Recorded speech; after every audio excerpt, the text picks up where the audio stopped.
I grew up with a really strong family situation where my family, they knew that the missions weren't good places to be. Like, even though there was that connection that was there to them, there was also a lot of pain whenever the missions were talked about. People knew that there were hardships. It's not a secret.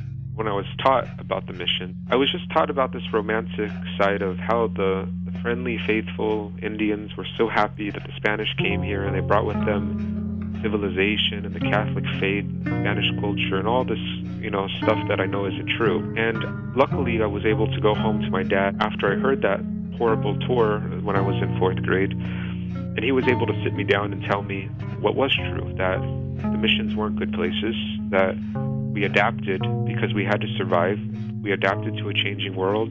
With Gabe, I was going out of my way to make sure that he didn't have to go through the same experience that I had to go through. Because it started off, his teacher already kind of had a little bit of that romantic story that was going on.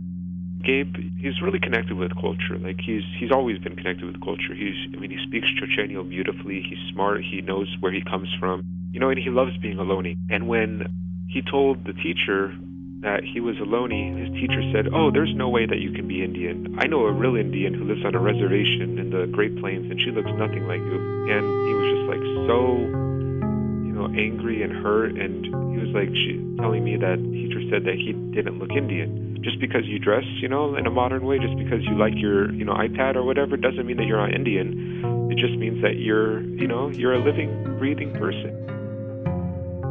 But anyway, when we did his mission project, I was determined to make it different. So we made his Under Attack, and we built the mission, the Sugar Cube mission, with little plastic trees you can buy at the arts and crafts store, and the little fake gold bells that you can buy at the arts and crafts store. And then we got the G.I. Joe figures and painted them to look like the Loni militia. And we got orange cellophane and tacked them into the walls to make it look like there was bows and arrows and flames that were crumbling down the mission walls. And the priests are held hostage in the bell tower, and all of that. And I asked him, what do you want to call the project? And he said, well, let's call it You Gotta Do What You Gotta Do.